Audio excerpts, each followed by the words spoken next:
Tai labas vakaras, gerbiama publika, auditorija. Aš prisistatysiu, esu Lina Motuzienė, Tomo Mano kultūros centro direktorė. Džiaugiamės šiemet, jog tokiame puikiame festivalyje ir Nida dalyvauja. Dėkojame bibliotekai ir inkultūracijos organizatoriams, jog kilo tokia mintis, kad Kuršių nerija atvyktų į Klaipėdą šiemet ir kalbėtų būtent apie svarbę, labai aktualią asmenybę kaip rašytojas Tomas Manas. Šiemet visas pasaulis mini šio rašytojo 150 metų jubiliejų ir šį gražų jubiliejų lydi visame pasaulyje svarbus renginiai, neišvengiant ir Lietuvos.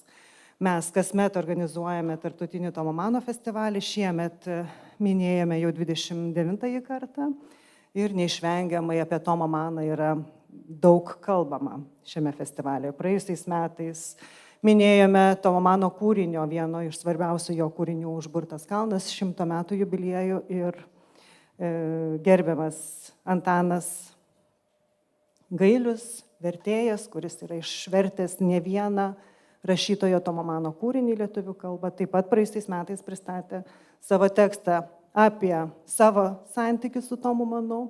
Ir kilo tokia mintis, jog šiandien būtų visiškai įdomu apie tai pakalbėti ir plačiau.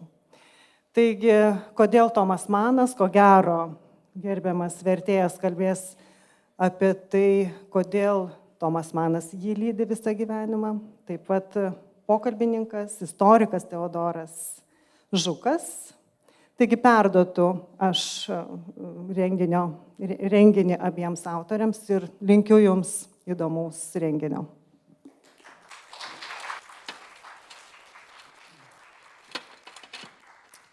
Ačiū labai, Lina. Labai malonu sveikinti su jumis šį gražų vakarą. Pokalbį apie Tomą Maną. Bendrai šitas festivalis, kultūros festivalis, ar ne, turbūt geresnio laiko vykti negalėjo rasti.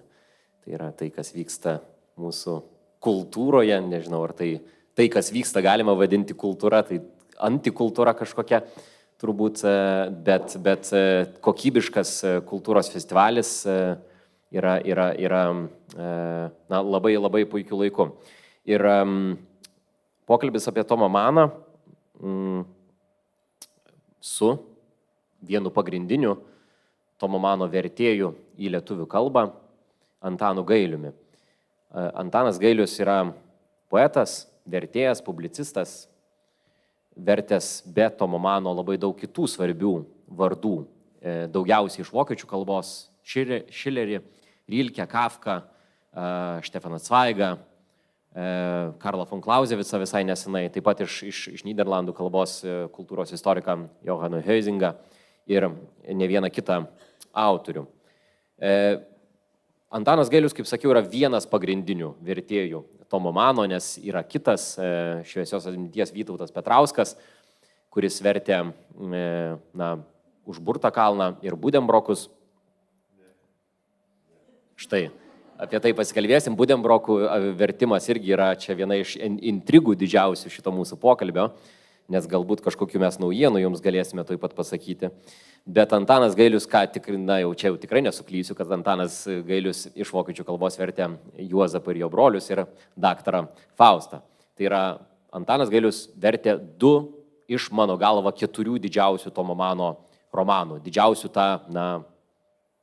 filosofinė prasme, ta literatūros kokybės prasme. Iš 4, tai aš turiu omeny Budembrokus, Užburtą kalną, daktarą Faustą ir Juozapą ir jo brolius. Taip pat Antanas Gailius be abejo vertė ne vieną kitą trumpesnį Tomo Mano tekstą. Kaip ir Lina jau užsiminė, ponas Gailius taip pat dalyvauja Tomo Mano kultūros centro veikloje, yra kuratoriumo narys ir ne kartą ir nesykį jau yra tiesiog kalbėjęs, rašęs apie Tomą Maną kaip rašytoją, kaip asmenybę. Ir dar svarbu, aišku, paminėti, kad Antanas Gailius vertė didžiausią Tomo Mano biografiją, Hermano Kurckės biografiją. Ir Antanas Gailius be kita ko yra pipkiorius. Ir ne tik pipkiorius, bet mėgsta rūkyti, kaip ir Tomas Manas. Tai Tai čia yra vienas iš tokių kažkokių sąsajų. Mes vieną kartą, aš su Antanu Gailiu ne pirmą sykį jau vedu pokalbį apie Tomą Maną. Vieną kartą mes kalbėjome tokią temą, kaip Antaną Gailių kalbinau, kaip aš tapau Tomu Manu. Tai šiandien galbūt apie tai irgi kalbėsim. Kodėl Tomas Manas? Aš nenoriu bandyti atsakinėti šitą klausimą, kurį jūs matote ekrane, bet vis tiek kažkokį įvadą norėčiau padaryti ir pats. Gimė Tomas Manas 1875 metais Liubeke, mirė 1955 metais Ciuriche, Šveicarijoje. Gimė Liubeke, tai yra viename žymiausių Hanzos lygos miestų, prekybininko šeimoje. Tomas Manas, man atrodo, ir čia galbūt Antanas Gailius ginčysis, galbūt pritars, yra vienas iš tų žmonių, kuris turbūt kone puikiausiai iliustruoja baisiai dramatišką 20 amžiaus istoriją. Jis savo gyvenimu, kuris aišku prasidėjo 19 amžiaus pabaigoje, įkūnija tas perturbacijas, kurios įvyko per 20 amžių. Tomas Manas yra neišsemiamas, kaip ir 20 amžius, kaip ir 20 amžiaus istorija. Jis liudijo tą Europos kultūros pakilėjimą 19 amžiaus pabaigoje, tą gražią epochą, Belle Epoque. Tuomet, prieš pat Pirmąjį pasaulinį karą, pats kalbėjo ir pats liudijo apie kultūrinį dekadansą, fin de siècle, prancūziškas terminas, ar ne, amžiaus pabaigos. Pirmojo pasaulinio karo metu jis, drįsčiau sakyti, pasidavė tokiai labai drąsiai, patriotiškai Vokietijos nacionalizmo, gal taip drąsu būtų sakyti, bet tokio labai ryškaus patriotizmo bangai, išgyveno asmeniškai po Pirmojo pasaulinio karo Vaimaro Respublikos dramas, pats asmeniškai finansiškai nukentėjo nuo viso to. 33 metais atėjus nacionalsocialistams į valdžią turėjo bėgti, beveik tikrąja to žodžio prasme, labai greitai pasitraukti. Labai greitai buvo jam in absencija suteiktas arešto orderis. Jam esant Šveicarijoje, vėliau pasitraukus jau Antro pasaulinio karo pačioje pradžioje pasitraukus į Jungtines valstijas, jis labai aktyviai komentavo tai, kas vyksta Europoje,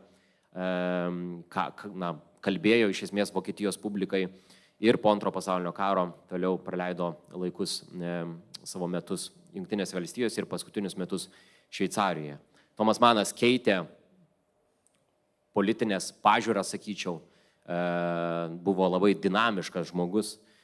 Ir man atrodo, viena iš tokių esminių temų jo pačio gyvenime yra santykis tarp menininko ir, galim sakyti, valstybės, politikos, vėlgi kažkokias aktualijas čia jaučiu netikėtai. Ir aišku, aš čia kalbu apie jo tokį kažkiek autoriaus gyvenimą, bet kartu yra pati žmogiška jo drama.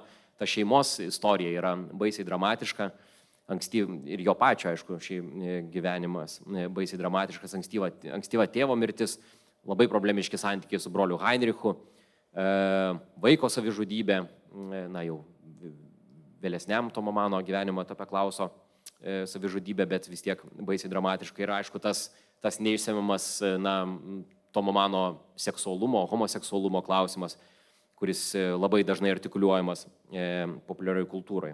Ir aišku, Lietuvoje žinomas Tomas Manas labiausiai, ką Lina užsiminė, net dėl to jaukaus, gražaus namelio, kuris esti Nidoje, kur Tomas Manas praleido 3 vasaras.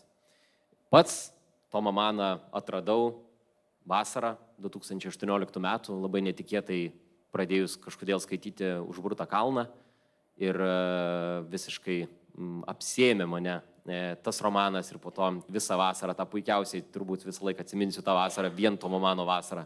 Po to sekė Budėmrokai, Daktaras Faustas. Tai nėra 2 vakarų romanai, kaip jūs turbūt žinote. Tai yra dideli romanai. Dabar tokia nesenai išleista knyga Kolmo Toibino, airių istoriko, rašytojo istoriko apie Tomą Maną, tokia pusiau biografinė, pusiau grožinė, kur jis yra vadinamas magu. Bet čia irgi jau problemas mes su Antanu išvelgiam šitam pavadinime.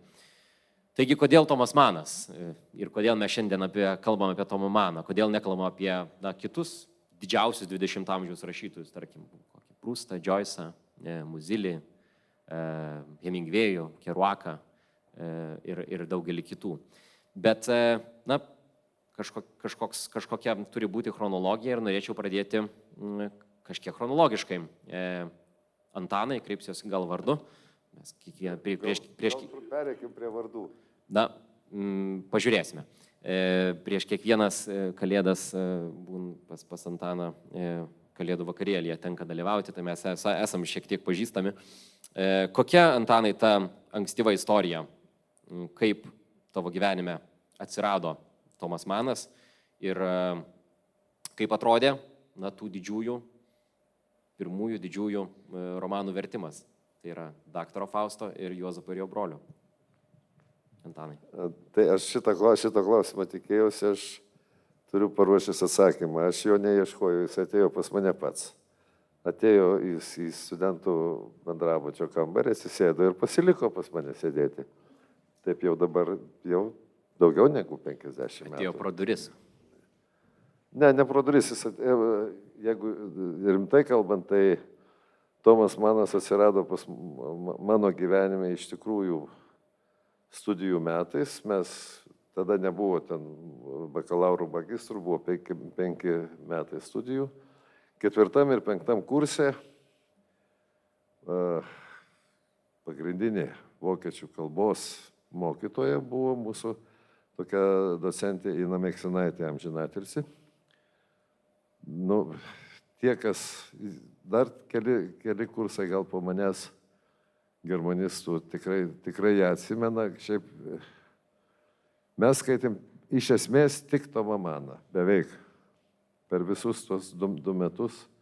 Tai mes skaitėm ir novelės, skaitėm Užburtą kalną, skaitėm Budembrokus, neskaitėm žinoma Juozapo, nes jis tuo metu, kaip čia dabar, tarybiniam, sovietiniam universitete skaityti dėl biblinių siužetų, ar ne? Apie patriarchus kažkaip gal. Manau, kad sąmoningai docentė Meksinaitė nebuvo ypatingos narsos žmogus, bet daug visko mačiusi. Atsiprašau, taip jis ir atsirado. Aš kalbos mokiausi, vokiečių kalbos, pagrindinis mūsų turbūt bagažas buvo iš Tomo Mano kalbos. Esu patyręs Vokietijoje, kad kokį nors žodį pasakau ir manęs vokiečiai klausė, iš kur tu tokį žodį žinai? Iš kur? Iš Tomo Mano, aišku, tam tikrų žodžių, kurių šiandien jau vokiečiai nebevartoja. Taip jis atsirado, pirmiausia, mano gyvenime. Germanistikos studijose. Taip, paskui, kai pradėjau dirbti Vagoj, tai turėjau kitą mokytoją, čia jau vertimo mokytoją, bet dar ne su Tomu Manu susijusi. Tai Tomo Mano vertėja Vytautą Petrauską, kurį paminėjai, tai buvo neapsakomai. Man tai buvo vienas iš didžiųjų mokytojų. Greta Inos Meksinaitės kaip kalbos mokytojos, bet ne tik kalbos, nes docentė Meksinaitė mums davė turbūt ir apie literatūras. Jinai pati skaitydavo ištisas paskaitas mums apie literatūrą. Tai aš manau, kad ir apie literatūrą mes daugiau per kalbos užsiėmimus negu per visas specialiai literatūros istorijos studijas patyrėm. O Vytautas Petrauskas, mes susidūrėme, aš pradėjau dirbti Vagos leidyklai, tuo metu vieninteliai grožiniai leidyklai, ir Vytautas Petrauskas tuo metu vertė avantiūristo Felikso Krūlio užrašus, kuriuos aš gavau redaguoti, ir man tai buvo didelė mokykla, o jis redagavo mano Kafkos procesą. Taip tapo tokia tikra vertimo, kaip vertėjo mokykla, ir daugybę dalykų aš vis miniu. Ir šiandien aš jau savo galiu leisti, kai redaktoriai man sako, čia klausyk, čia žalia knygutė, taip. Nelabai čia sako, kad čia gal neteiktina. Tai aš iš jo išmokau tą žodį ir dabar jau savo galiu leisti irgi pasakyti, baikos čia. aš žinau, kaip reikia daryti, kitaip sakant, taip, bet tam reikia būti arba Petrausko, arba reikia tiek metų versti, kaip aš verčiu, kad pajustumėte tą, kas čia baika, kas ne baika. Tai va taip. Ir, Ir kai pradėjau pats versti, tai čia irgi, kol buvo Vytautas Petrauskas gyvas, tai niekam nebūtų atėję į galvą eiti ten pas redakcijos vedėją ir sakyti, gal aš irgi noriu Tomą Maną pamėginti versti. Bet Vytautas Petrauskas mirė. O prasidėjo visuotinės tas literatūros daugiatomis, toks, nežinau, ar žinote, tokios rūdos, sunkiai paskaitomi šiandien knygos. Ten buvo kur labai dideli tiražai įvairių daugelis autorių. Taip, vien dėl to, kad tokie dideli tiražai, aš niekaip negaliu įtikinti jokios leidyklos normaliai šiandien išleisti daktarą Faustą. Nes labai lengva gauti tą. Taip, jo yra. 80 turbūt kokių 7 metų. 8 leidimą. Ankstesnis. Gerai, netaip. Anksčiau, 800 kokių 3-4 turbūt. Nes žinau dėl to, kad aš iš to honoraro savo sodybą pirkau. Kaip Tomas Manas iš savo Nobelio honoraro Nidos. Aš kuklesnį daktą, žinoma, kaip vertėjas, aš žymiai kuklesnį. Bet kažkokios sąsajos vis tiek. Gerai, daktaras Faustas. Tai toj serijoje buvo, Tomui Manui galėjo skirti vieną Tomą ir tada, aišku, tada buvo daktaras Faustas, reikia daryti.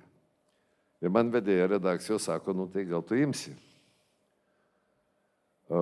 Tada aš parėjau namo, pasėmiau Juozapą, ne daktarą Faustą, bet iš Juozapo, ten Juozapo pačioj pradžioje yra tokia vietelė, sakinukas toks maždaug per 1,5 puslapio vienas sakinys.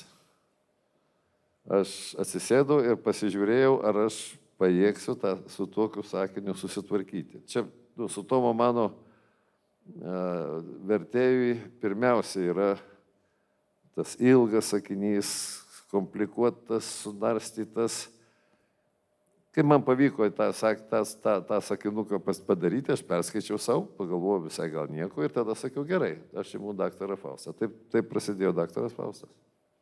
Iš tikrųjų, tas sakinys Juozapo ir jo brolių grandioziškas. Jūs esate skaitęs kažkada gyvai prieš mano akis. Labai ilgas ir darbas ten turėjo būti pakankamai rimtas. Gerai, daktaras Faustas, bet tai Juozapas ir jo broliai iš karto, kaip atrodė Juozapo ir jo brolių vertimas. Didžiausias Tomo Mano romanas vienareikšmiškai, 4 dalis, grandiozinis darbas. Juozapas ir jo broliai buvo, jau nepriklausomybės laikai.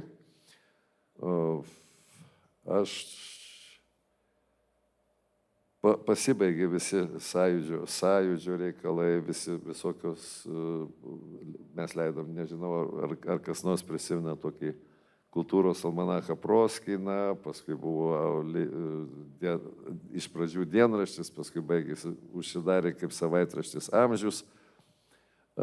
Visi šitokio, ta visa veikla mano pasibaigė, aš tapau tikrai laisvu rašytoju ir vertėju. Ir tada, žinoma, Juozapas ir jo broliai man visada buvo ir tebėra, mano, gal išrinktasis dar, pridurčiau prie Juozapo ir jo brolių. Tai dar neišverstas romanas. Dar neišverstas jo. Paskutinis jo romanas, iš tikrųjų toks, nes avantiūristo Felikso Krūlio užrašas. Nespėjo išleisti dar jam gyvam esant, ne? Ne, išleido, išrinktasis išėjo jam gyvam esant. Ne, bet Felikso Krūlio. Ne, kad Feliksas Krūlio išėjo, man rodos irgi, aš dabar net nebijau, nes aš kažkur skaičiau, kad jis pats Tomas Manas sakė, gal ir nieko visai nebūtinai turi būti pabaigtas. Gali ir toks be pabaigos būti, gali eiti.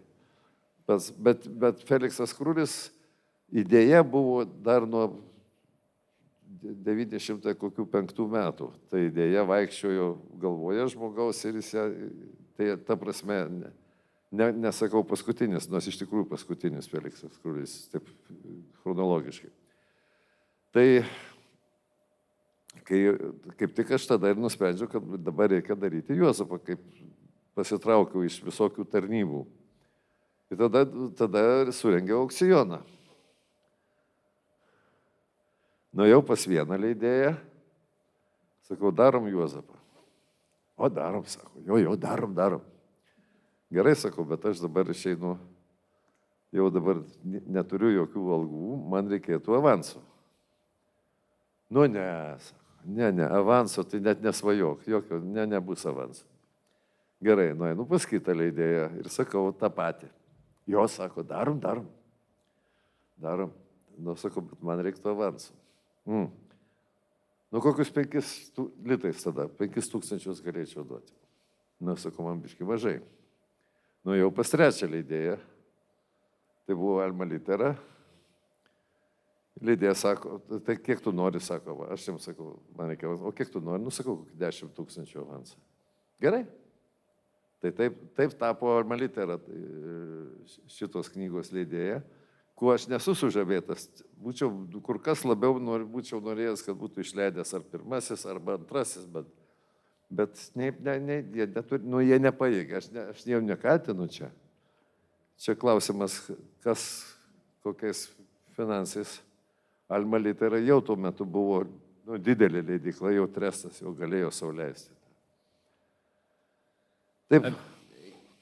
Antanas Gailius man per antrąjį COVID-ą, aš neturėjau Juozapo ir jo brolio visų 4 knygų, vieną tik tai buvau radęs kažkokiuose skaitytų knygų knygynuose ir galvoju, kur man gauti, nes praktiškai labai sudėtinga nusipirkti. Yra tas senas pakankamai leidimas, parašiau Antanui Gailiui, ar turėtų kažkur savo rūsyje. Ir iškeitė į vyno raudono butelį Antanas Gailius. Labai malonu. Man atrodo, dar turiu su parašu tamstos. Gerai, aš kažkaip pagal mano scenarijų vėliau turėjau šito klausimą užduoti, bet užsiminė apie tai, kad tai yra tavo mylimiausias kūrinys šalia išrinktojo. Ir savo tekste, apie kurį Lina užsiminė, mini, kad Tomo Mano skaitytojai yra skirstomi kalnininkus arba kaip ten, juozapininkus. Aš tada pagalvojau, kad save tikrai skirčiau į kalnininkų pusę. Į užburtą kalnininkus. Užburtą kalnininkus, be abejo. O pats sakai, kad esi ką? Esi juozapininkas? Aš turbūt esu juozapininkas. Tai prašau pasiaiškinti, kodėl. Ne, bet iš tikrųjų, Antanai, rimtai klausiu, kodėl tau Juozapas ir jo broliai yra tas pagrindinis romanas? Ar tai yra ir kažkiek su tavo, kaip sakant, galbūt pačio biografija susijęs, su pačio pasaulėžiūra, su tom biblistiniam temom, su tavo poezijoje labai pakankamai aiškiai matomomis krikščioniškomis alegorijomis? Nu, kaip čia dabar pasakyti, aš šiandien tai ir tam tekste maždaug man susidėstė tokia paties to Tomo Mano kaip rašytojo raida. Ir aš dabar galvoju, kai aš skaičiau Užburtą kalną, man taip pat buvo labai įspūdinga. Aš daug vėliau ir Juozapą ir perskaičiau. Bet pirmiausia, aš pradėsiu kitaip. Jeigu taip asmeniškai, man tai labai svarbi buvo novelė Tonijo Krögeris. Tai yra mes studijų metais. Ir tai aš buvau, aš taip jaučiausi panašiai kaip tas Tonijos Krögeris. Kadangi taip pat buvau pradedantis rašytojas, poetas, jau šitas pradėjęs skelbti. Ir ta Tonijo Krögerio jausena man buvo labai suprantama. Nežinau, ar Tonijo Krögeris yra novelė apie tai, kad Tonijo Krögeris yra jaunas rašytojas, jau pripažintas, ta prasme, aš buvau mažesnis, nebuvau lygus Tonijoj Krögeriui, bet jo problema buvo, kad tu esi kažkodėl tu esi kitoks negu visi aplinkui. Tu norėtumai būti, toks pat kaip tie šviesiaplaukiai, žydraakiai. Jis ten turi, reiškia, klasioką, kuris jam labai patinka, bet tam draugui įdomus tik tai žirgai. Jis yra klasiokė tenai šokių pamokose, graži, šviesia plaukia ir taip toliau. Bet jinai juo nesidomi, o juo domisi. Kažkokia mergina, kuriem, žinai, peršokdama klumpa. Ir kodėl tu esi toks, o ne kitoks? Čia buvo tam tikras jautrumas, tas pasaulio matymas. Ten kažkur, man atrodo, toj pačioj novelėje sako, kad nueini į svečius.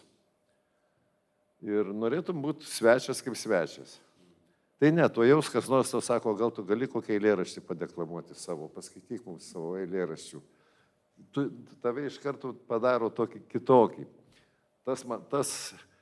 Ir man atrodo, kad Tomas Manas per visą gyvenimą, per ilgą gyvenimą jis bandė pradžioje tai buvo toksai, tiesiog toks, sakyčiau, tokia trupučiuką gal net arogancija pasaulio atžvilgiu. O jau kuo toliau, tuo labiau jisai suprato, kad tai yra tavo pašaukimas. Ir taip aš turiu pripažinti taip ir ta krikščioniškoji tematika, atsiprašau, jinai vis labiau ryškėja. Užburtas kalnas yra greičiau toks filosofinis veikalas. Ten irgi yra krikščioniškos ar, sakykime, religinės tematikos, bet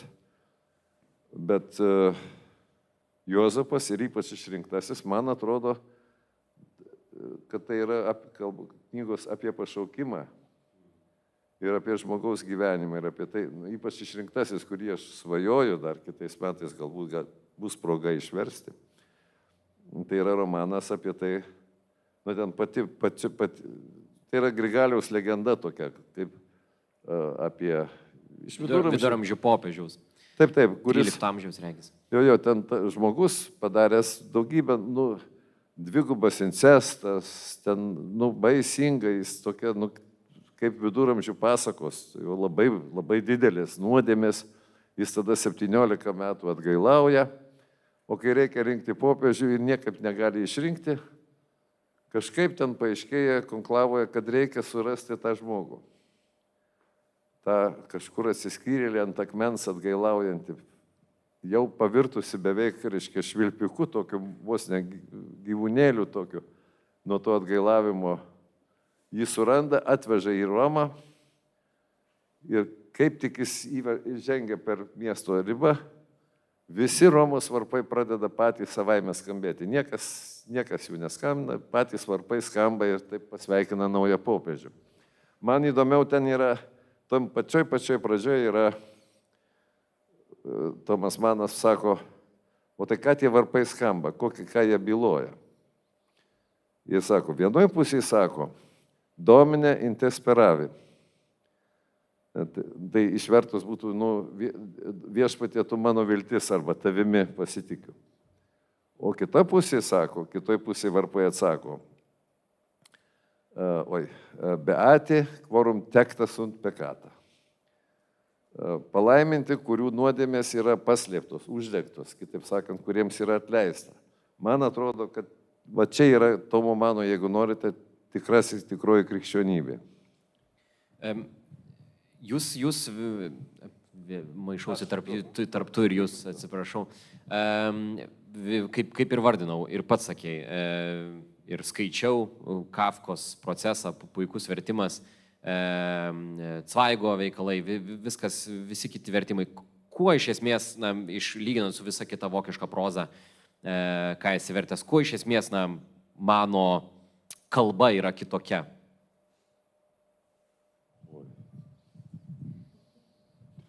Arba tiesiog, kokia yra mano kalba? Kalbė apie ilgą sakinį, apie ilgą sudėtingą sakinį. Ne visi tokie sakiniai yra. Yra Budenbrokai, kur yra pakankamai... Bet ir Budenbrokose užtenka, jau Budenbrokose prasideda. Gal vandens atsigerti reikėtų?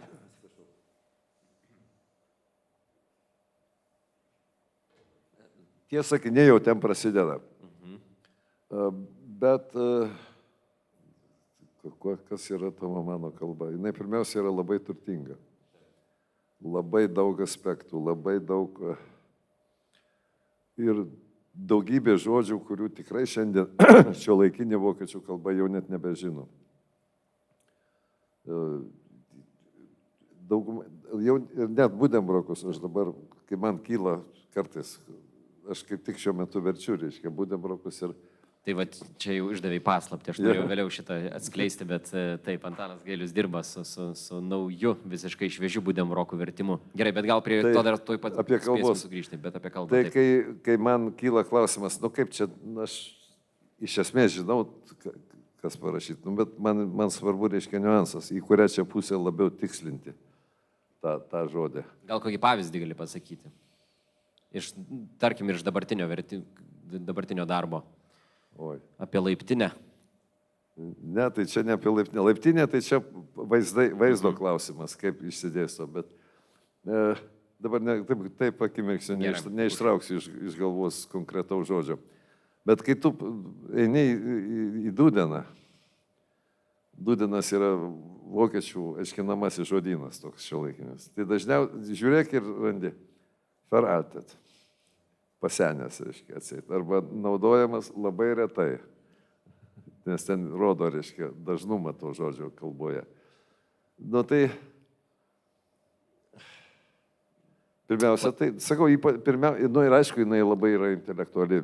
Jeigu taip pasižiūrėsim, tai labai daug tokių dalykų, Budembrokuose, pavyzdžiui, pilna prancūzų kalbos, pilna anglų kalbos. Tokie dalykai. Latinizmų ir visko kitko.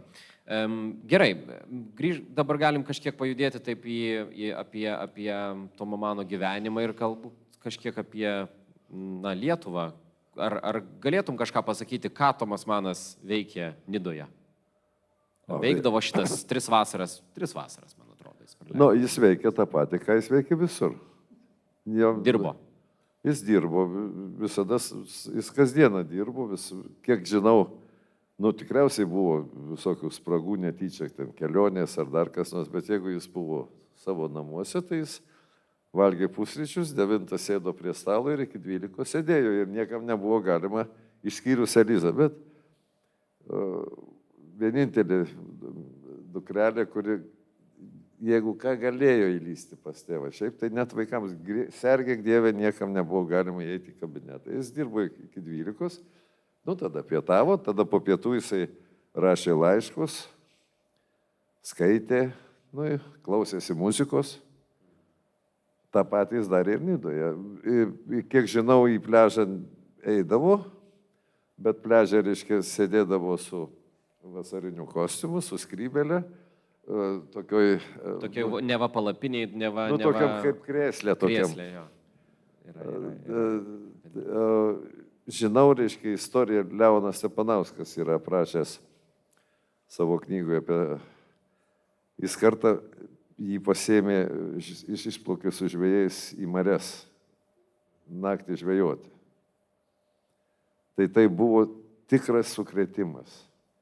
Tai buvo visiškas nervų, visiškai, reiškia, baisingas buvo nervų sukrėtimas, nes jis pateko dar priedai tokią, nedidelę audrą, tokią, smarkiai bangavo tos marios tenai. Tai ta prasme jis, Nida buvo graži vieta, kur jisai gyvena, man atrodo, nelabai jisai suprato apie Lietuvą, tai čia...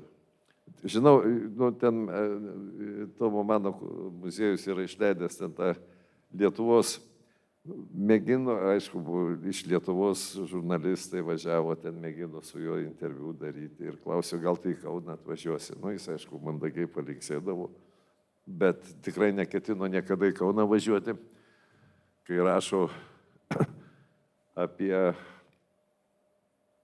Nerijos gamtą. Tai jam kažkaip Turgenevas vaidinasi. Yra ten tų ir pasažų apie tarsi rusišką provinciją. Kažkaip taip. Taip. Jis nelabai suprato, kur ir žinoma, Bet aprašo briedžius.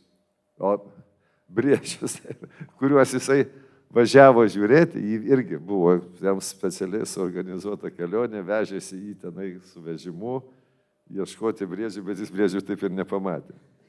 Bet tai netrukdo geram rašytojui aprašyti. Tai čia kitas klausimas. Parašyti viską galima. Prie kokio romano jis dirbo Nidoje? Kiek žinau, prie Juozapo. Ir ten legenda sako, nežinau, jis tikrai kad ten, pavyzdžiui, tas, kai Juozapą veda į Egiptą, tie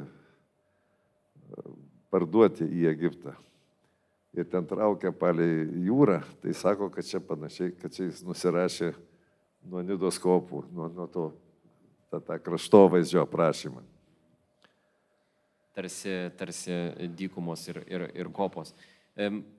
Kaip manai, tokia truputį apie dabartinę kultūrą ir paskutinių 30-mečio, ar Tomas Manas Lietuvoje populiarus daugiausiai dėl Nidos? Ar yra kažkas dar, kodėl jis, kaip sakant, pas mus yra taip pakankamai pažįstamas? Ir čia toks abipusis ryšys. Aš manau, kad dėl Nidos, tai nežinau, gal 10-15%, sakykime, prideda. Bet aš manau, kad dėl turinio.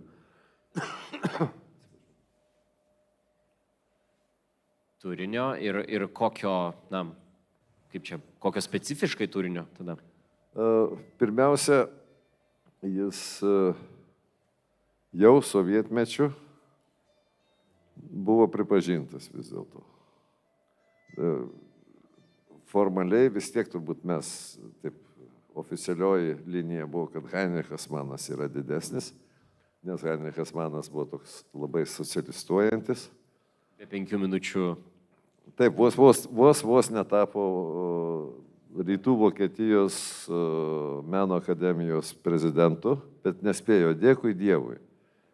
Pasimirė, nesuspėjo atvažiuoti į Rytų Vokietiją.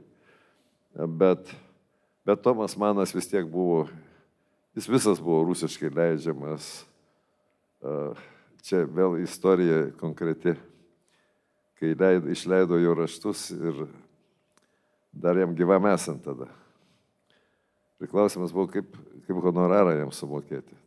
Tomui Manui dar vis dėlto mokėjo net Sovietų sąjunga honorarų. Tai sugalvota buvo jis ir Katė, abudu su žmona, per diplomatinį paštą jam buvo pristatyti Sabalų kailiniai. Žmonai. Tai čia, jeigu kalbant, tai aš manau, kad nuo tada jau sovietų laikais vis tiek mes visi mėginome, tiek, kas bent šiek tiek šį pasaulį supratome, mėginome nuskaityti tai, kas ne visai sovietiška. Ir ta prasme Tomas Manas buvo, jis visai nesovietinis autorius.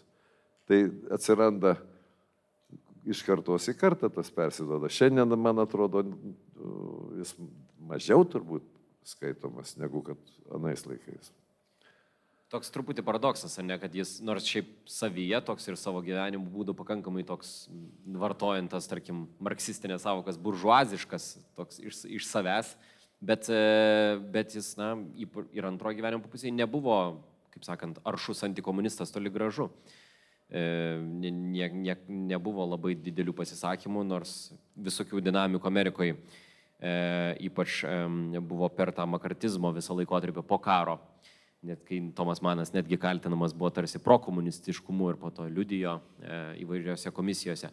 Aš gal tokį intarpą padarysiu, kad iš esmės mes turim geras 15 minučių likusių ir jeigu kažkas iš jūsų norėtų klausimo paklausti ar komentarą kažkokį pateikti Tomo Mano tema, tai duokite man žinoti, pakeldami ranką. Aš pabandysiu rasti laiko. Gerai. Tai aš kaip sakant, jūs pasižymiu ir dar keletas klausimų Antanui ir tada mes prie tokio bendresnio tour de table pereisim. Dabar apie tave kaip autorių ir patį ir poetą, ar ne, Antanai?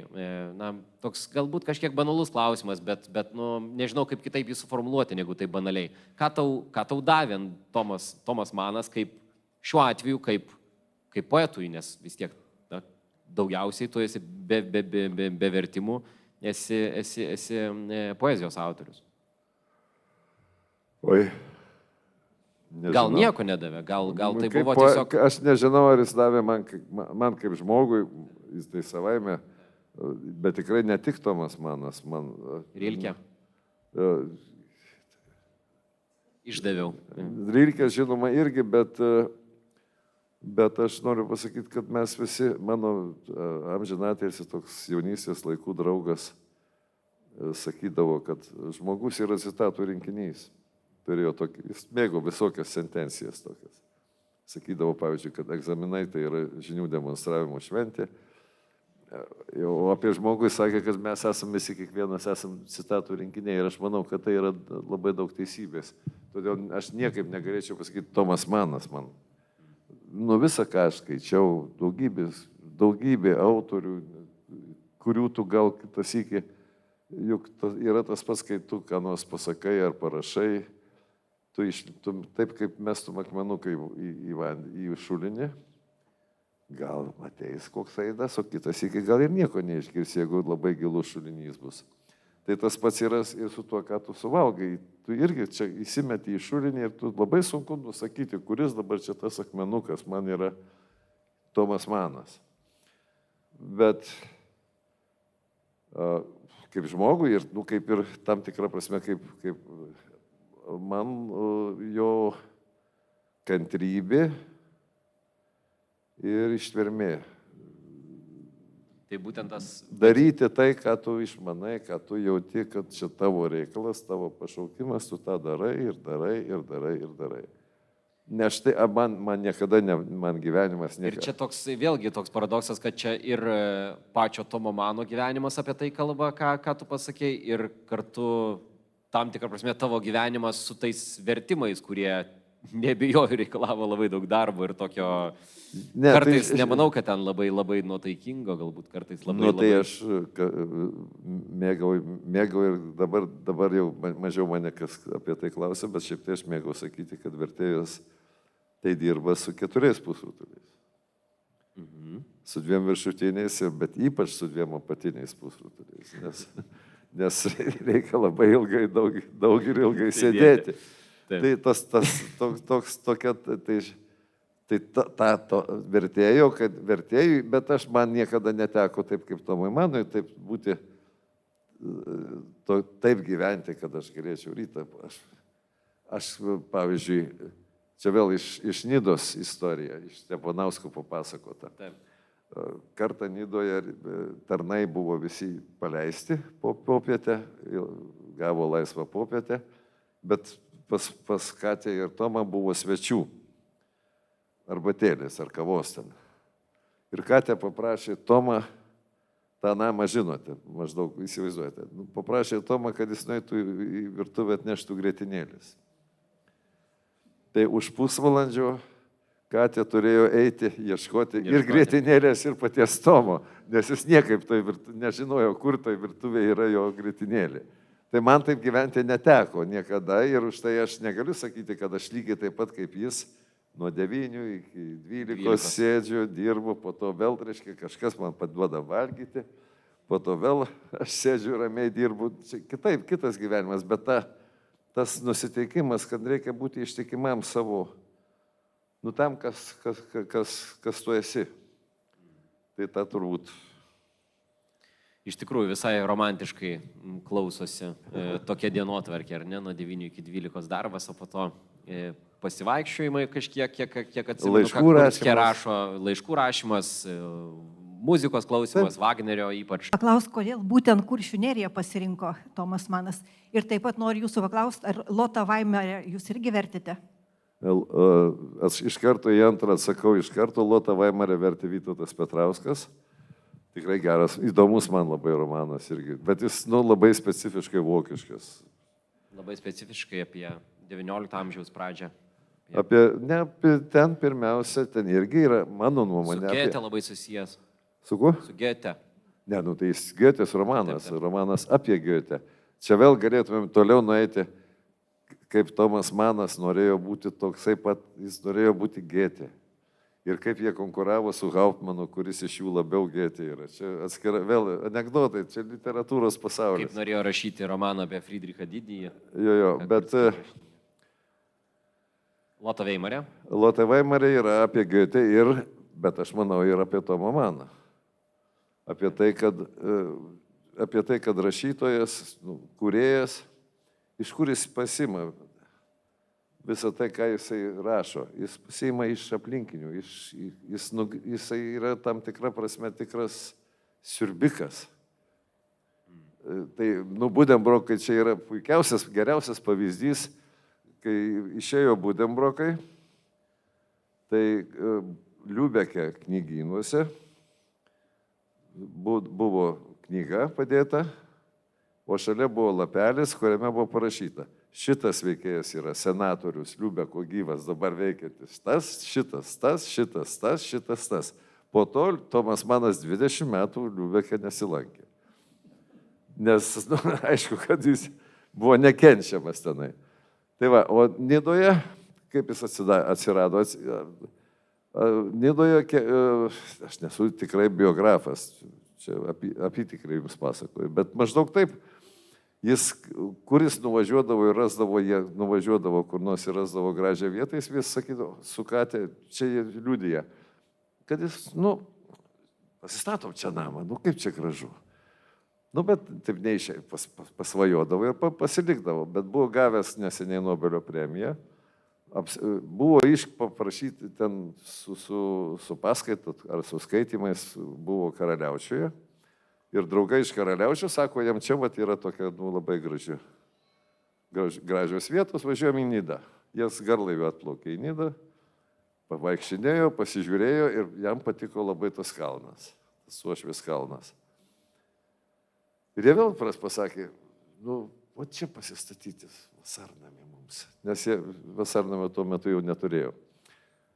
Ir šį kartą išėjo. Šį kartą išėjo. Bet gaila, vis gavo tik 3 metus ten pabūti, nes paskui... Taip. Dėl politinių aplinkybių. Taip. Taip labai politkorektiškai kalbant politinių aplinkybių. Tiesiog turėjo bėgti nuo nacionalsocialistų. Gerai, turim dar keletą rankų. Čia ponia irgi... Taip, jūs. Ir tada ten. Man atrodo, kad reikėtų mikrofoną. Norėjau paklausti, kodėl Budenbrokus reikia versti iš naujo. Prisipažinkit, ar dėl to, kad sovietmečiu buvo padarytas vertimas ir kažką nutilėjot. Ir dar vieną klausimą turiu. Kiek laiko vertėte Juozapą ir jo brolius?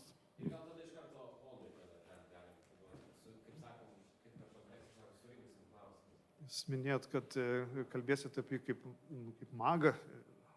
Tai norėjau paklausti, daktarui Faustui, pavyzdžiui, yra tarsi mistinis patyrimas, kai jis kaip ir mazgas to visos istorijos, kad tarsi sapne, tarsi realybė, tarsi ne, tarsi vyksta ar ne, bet tai vis tiek tas tarsi to patirtis rutuliojama. Ar jis buvo, dar kažką apie tai kalbėjo, vengiant tokių tų klišių apie magus ir mistiką, bet tą dimensiją kažkaip. Tai pirmiausia dėl Budenbrokų. Tai tikrai ne aš esu vertėjas, ne aš verčiu antrą kartą. Čia buvo kalba, reiškia, kad Vytautas Petrauskas, ne Vytautas Petrauskas yra vertėjas. Budenbrokus čia Sąjūdžio pradžioje. Amžinatilsį Ozolas tuo metu buvo Minties leidyklos redaktorius.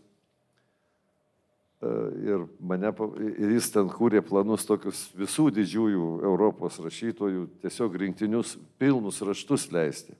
Jis mane paprašė, kad aš sudaryčiau Tomo Mano raštų prospektą, ką reikėtų leisti.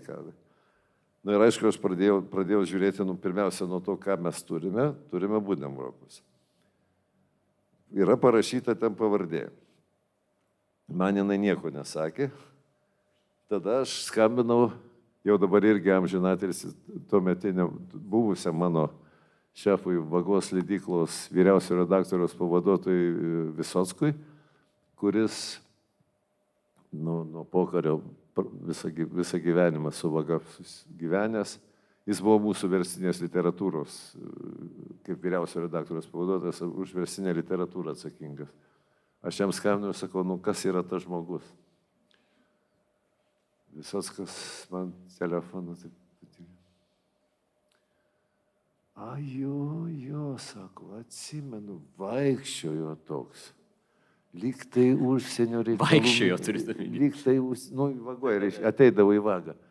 Lyg tai užsienio reikalų ministerijos, bet daugiau jis irgi man nieko negalėjo pasakyti.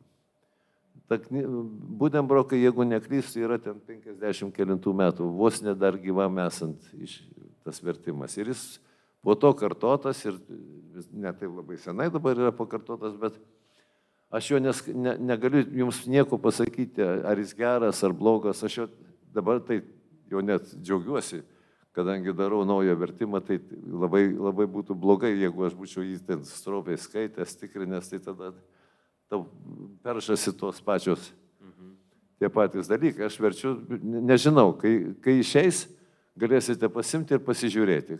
Nesitikrinat su senu vertimu, ne? Nusergėk Dieve. Čia iš tikrųjų tokios pagundos atsiranda. Nu, aš nenoriu, netgi, kaip čia pasakyti, net netyčia nenorėčiau imti kito žmogaus darbo. Jau jeigu bus, tikrai, aišku, bus panašumų, bet ne aš atsakau. Dar vienas klausimas. Apie Juozapą ir jo brolius dar buvo klausimas. Kiek metų? Kiek laiko? Nu, beveik panašiai kaip ir jis. Man tai pasidarė, nes tik tiek, kad aš ne tik tą Turite dariau. omeny, tiek kiek rašė, tiek jūs ir vertėt. Nu, per visus aš dabar galvoju. Aš turbūt 94 pradėjau, o paskutinius tomas jau, nu tai aišku, aš anksčiau baigiau, tai buvo 2007-2008 kažkur paskutinis išėjęs, paskutinis tomas, nu tai vat apie 10 metų panašiai ir jis dirbo. Ir tai aišku, man dar turėkim galvoje, kad aš vis tiek ne tik tai tą darbą dariau, vertėjų vis tiek biškai kitaip. Ir nacionalinė premija, kaip ir Nobelis. Apie tą magiškumą buvo klausimas. Kalbant apie tą velnio sceną. Tai nežinau, aš niekur nesu matęs, kad jis būtų, kad čia būtų jo kokie nors paties išgyvenimai. Man atrodo, ta tema, sandėrio su velniu tema yra Faustas.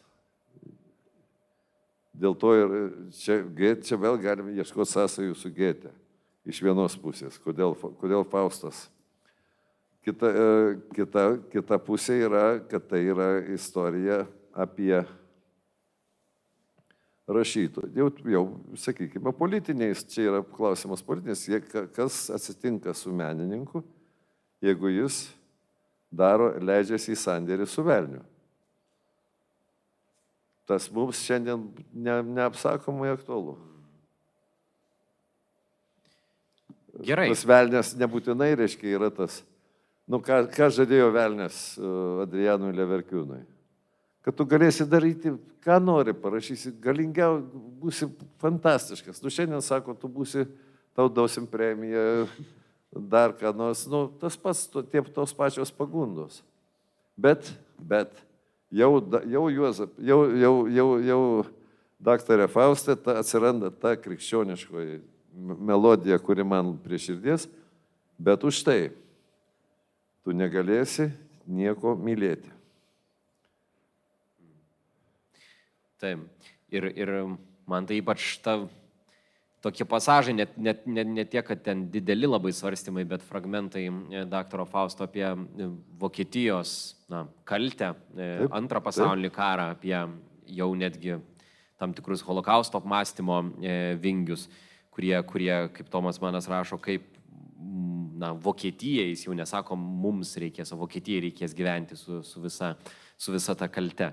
Antanai, mums liko kelios minutės ir 3 paskutiniai klausimai.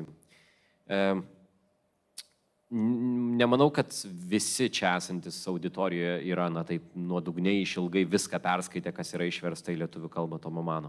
Kodėl, Antanai, reikia skaityti Tomą Maną? Ne visiems žmonėms, net ir tiems, kurie specifiškai nesidomi būtinai modernė literatūra, ar specifiškai nesidomi tomis temomis, kurias nagrinėja Tomas Manas, ar tuo konkrečiu laiku, kuris atsispindi romanuose, ar tai būtų Senojo testamento laikai, ar nežinau, Budenbroko laikai. Kodėl reikia skaityti, Antanai? Skaityti reikia. Tomas Manas sakė, kažkur yra parašęs, kad jam gimnazijos mokytojas sakė, vaikai, neskaitykit gerų knygų. Skaitykit tik tai geriausias. Nes per daug yra gerų knygų. Tai aš galiu. Todėl Tomas Manas, kad mano nuomonė, tai yra, jis priklauso prie geriausių. Taip. Bent jau iš vokiečių literatūros. Labai geras atsakymas. Labai man patinka. Ką dar iš Tomo Mano kūrinių, kurie neišversti į lietuvių kalbą, kurių yra daug, būtent sakau, kūrinių, reikia labiausiai? Koks prioritetų sąrašas tavo būtų? 3, tarkim. 3. Tai jeigu 3, tai Budenbrokus darau. Jeigu pavyks, lyg ir jau šiokios tokios pusiau sutartys yra išrinktasis, dar tikrai manau, kad labai... Pusiau sutartys jau yra. Vėlgi intriguoja. Pusiau sutartys jau yra, iš tikrųjų, nes, kiek žinau, leidykla yra... Gal dėl to avanso dar vis nesutarėt? Ne, čia ne dėl avanso, čia klausimas dėl avansos, šį kartą neprašau avanso, nes dabar jau aš... Nes vaikai jau užauginti. Vaikai užauginti, bet yra anūkai, nieko baisaus, čia pinigų visada reikia, bet aš tada kalbu apie tai, kad aš tada kaip tik pradėjau būti laisvas rašytojas, tai reiškia, aš negaunu algos, verčiu romaną, kad ir tik tą romaną vis tiek ten bus pirmą tomą mažiausiai pusmetį, o tai ir daugiau išeis, kol man leidykla išleis ir pradės mokėti man honorarą. Tai gerai, Budenbrokai išrinktasis ir... Jeigu manęs klaustumėte, tai aš sakyčiau, labai reikalinga naujas novelių leidimas. Nes yra novelės, aš... Turite omeny tą leidimą, kuris yra su Mirtim Venecijoje. Jo, man atrodo, kad tik tas novelių rinkinys ir yra, ten buvo... Gal dar paskirų yra, tik tai neišleistų į vieną, man atrodo, į vieną knygą paskirų yra, bet verstų. Tai jūsų pačių yra. Bet ten, aišku, ten smulkesni rašymai, kuriuos židinyje esate publikavęs nesikė. Tai čia buvo teatro, mažojo teatro užsakymas, jie ten darė spektaklį pagal tas, čia labai pačios ankstyviausios Tomo Mano novelės kelios. Taip, tai jos irgi reikėtų, jos įeitų galbūt, galėtų įeiti. Bet ir Tonio Kriogerį, ir Mirti Venecijoje, ir visas reikėtų daryti naują vertimą. Aš nesu tikrinęs, negaliu pasakyti, kad tikrai taip. Aš tik tai buvau šalia, kai ta knyga buvo, aš vagoje dirbau, bet man nedavė. Davė kitam kolegai su maždaug tokia mintim, kad tu čia nekišk per daug nagų, ten vertėjas, ten buvo problema su vertėju. Vertėjas buvo veteranas, vagos amžinas. Reikėjo kažką duoti. Ne, jis tiesiog atnešė gatavą rankraštį, o problema buvo, kad tas žmogus savotiškai, labai savotiškas gramatinės konstrukcijas naudoja. Aš nelyginau, netikrinau, negaliu nieko pasakyti. Bet manau, kad reikėtų, dėl to reiškia, manau, kad reikėtų naujo vertimo. Jo labiau, kad jau vėl praėjo beveik 50 metų. Taip. Na ir paskutinis klausimas, į kurį turi laisvę atsakyti arba neatsakyti, tai yra tas klausimas, kurį mes matom. Kodėl Tomas Manas? Kitaip tariant, kai išgirsti tokią formuluotę, kaip tu taip instinktyviai į tai norėtum atsakyti, ar galėtum atsakyti? Aš sakyčiau,